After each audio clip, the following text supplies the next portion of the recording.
All right, another one, fourth one today. Okay, now I'm interested here because I just read the this here. So no sudden move. I don't know anything about this, but now I just found out what it was from Academy Award-winning director Steven Soderbergh. I'm a huge Soderbergh fan, so now it's got my attention. I just saw Don Cheadle in the thumbnail, and it also looks like it's going to have its premiere at Tribeca, and it premieres on HBO Max July 1st. I got another movie I got to watch just to show you how many movies I have for this year. 2021 watch list. I'll just show you my IMDb list. Look at all the films. 27. Just when I thought I was out, they pull me back in. So I thought I was out, they pull me back in. This is like all the films I have to watch. Actually, I think this one is removed. Can't remember. Just a lot of stuff. So much, so much. It's like they're actively trying to outdo everything. I've got like, look at my watch list. 105 movies and TV shows technically. So I can never catch a break. I'm being honest with you all. I cannot catch a break. So anyway, this is no sudden move. I'm interested in what this is because Soderbergh movies, regardless of the quality, they'll always be interesting. I remember there was a time where a small time it was where he directed Behind the Candelabra, and then he took a bit of a hiatus from filmmaking. Actually, let me pause so I can go to some place where I'm not sitting on top of a damn stool. Much better. Much better. I'm back in the kitchen. Anyway, yeah. And then I remembered in 2017 he came back and did Logan Lucky. Actually, I'm gonna once again I'm gonna go off full screen. Steven Soderbergh. Yeah, because like Steven Soderbergh's one of the best filmmakers in my opinion. Like he does a lot of stuff by himself, and it's impressive. Like directing, you know, shooting, editing. It's kind of like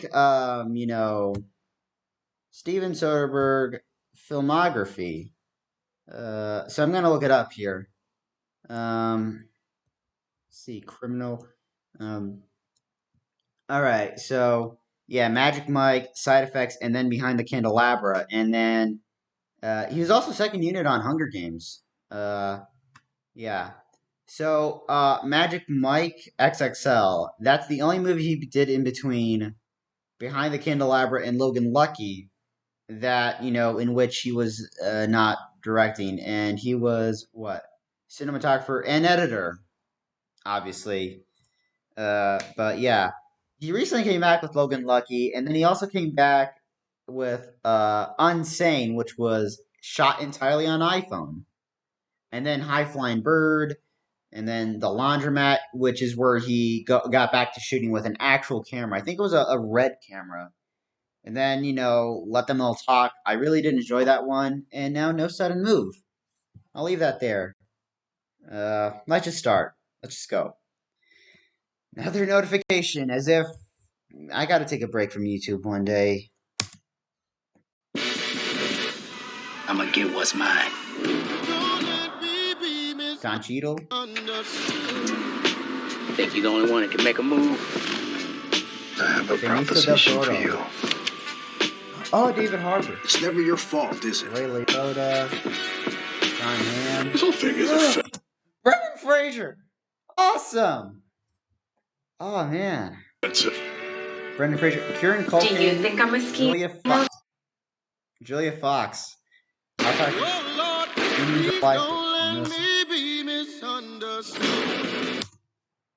Alright, so it's an HBO Max exclusive. And if the image, thank you, God. Notification. What's the notification now? Alright, I don't have time. Nothing important, actually. So, yeah, that was pretty good. I'm gonna click on it because now I'm curious about it. Ugh. All right, so set in 1995 Detroit, the movie centers on a group of small-time criminals who are hired to steal what they think is a simple document. When their plan goes horribly wrong, they search for who hired them and for what ultimate purpose weaves them through all their echelons of. Yeah. So look at the cast. I mean, look, Don Cheadle, Benicio del Toro, David Harbour, and John Hamm, Ray Liotta, Kieran Culkin. Uh, oh, Noah Jupe.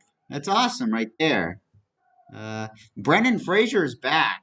Uh, I'm glad Brendan Fraser, is starting to come back a little bit. Because given how Mummy 3 kind of killed his career, like I'm gonna just show you, like he was in almost everything. Brendan Fraser, like I'm looking at it here, Encino Man, School Ties, With Honors, Airheads, um, George of the Jungle, Gods and Monsters, Blast from the Past, The Mummy, Bedazzled, Mummy Returns, Quiet American. That's a really good movie. See, Looney Tunes back in action, Crash, The Air I Breathe, Journey to the Center of the Earth, and um and then comes The Mummy, Tomb of the Dragon Emperor. I hate that movie. I hated the third Mummy movie. This movie practically killed any chance of a fourth Mummy movie because I remembered there was a scene at the end where Jonathan he's holding a rock and the stone that essentially brought the Chinese mummies back to life. The stone, the marble statues. They're not even real mummies. And even worse, it was directed by Rob Cohen. And then I'm just looking at this now, and then let's see. After that, which I think this movie came out at a horrible time because Brendan Fraser was getting a divorce from his wife, and he was also blacklisted in Hollywood, from what I remembered. After arriving in Los Angeles, Fraser met actress Afton Smith, and let's see, yeah, and had decided to divorce and petitioned to, because of hiding financial. His career was essentially ruined by his bitch wife, and this is also what happened. The stunts Fraser performed in his action roles eventually required him to undergo several surgeries over a period of 7 years, including partial knee replacement, a laminectomy, surgical procedure that removes a portion of a vertebra called the laminectomy, which is the roof of the spinal canal, and vocal cord surgery. And this was big here. Look, Fraser alleged in 2018 that he was sexually assaulted by Philip Burke, the president of the Hollywood Foreign Press Association, at a lunch in the summer of 2003. The assault, his subsequent divorce, and the death of his mother launched Fraser into a depression that, combined with his health issues, and a backlash within the industry over speaking out against Burke, he believes caused his career to decline. Brendan Fraser, I feel bad for him. Yeah, I feel bad for him. Everyone is like, because everyone likes to hate on him, but it's like, when you think about what he went through, and, I remembered in The Mummy, there was the one scene where Rick is hanging, and believe it or not, Brendan Fraser was actually dangling off of a noose. And he almost passed out. He almost got killed doing that stunt. He actually did that for real. He was there. He was actually hanging off of a noose. And, according to Rachel Weisz, they did manage to cut down the noose in time, but he had to be resuscitated. And in Mummy Returns, there was a couple of scenes you can see where he's walking funny because I think he blew out a kneecap. And yeah, and thinking about how, I mean, Mummy 3 was bad enough, but it's like the fact that he can no longer do action movies is probably why. And then, see, Inkheart, G.I. Joe, Rise of Cobra. And then, look after this Furry Vengeance, Escape from Planet Earth, you know, and The Nut Job. And I think he essentially decided to take a hiatus. And now he's deciding to coming back with No Sudden Move, which I'm like, okay. And he's now, let's see, The Whale is upcoming, directed by Darren Aronofsky. That's good. I'm glad that he's starting to make a little comeback. And then let's see, he was on Trust and Titans, and yeah, Doom Patrol. By the way, he was in Doom Patrol.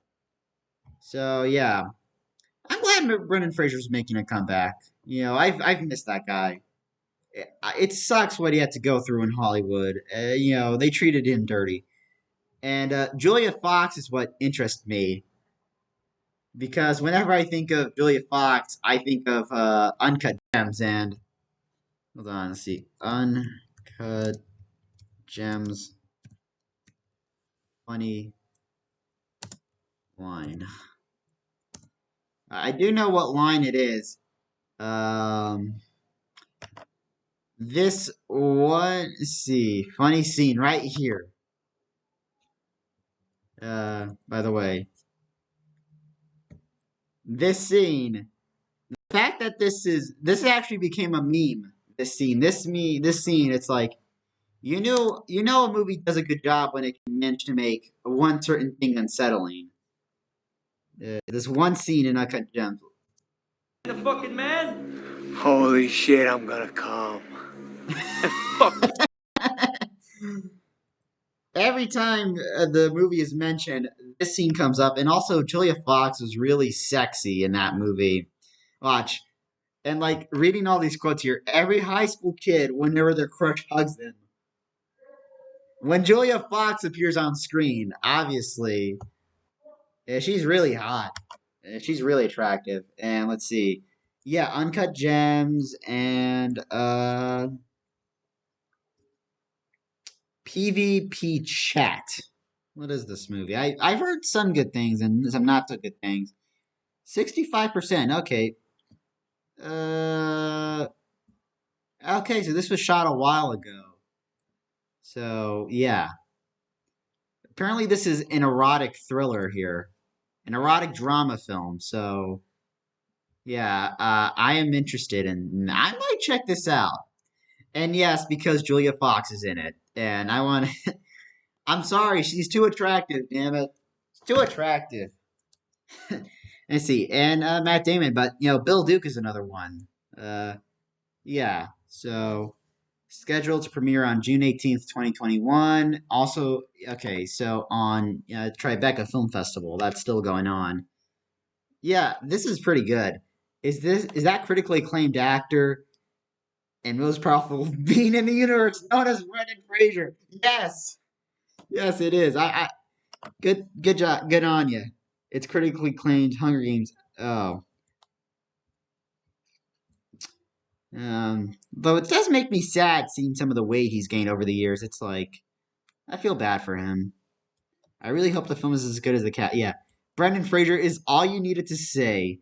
I know. Welcome back, yeah, Brendan Fraser. I love this Brendan Fraser this whole comment section here. Just a Brendan Fraser appreciation post. You know, this looks good.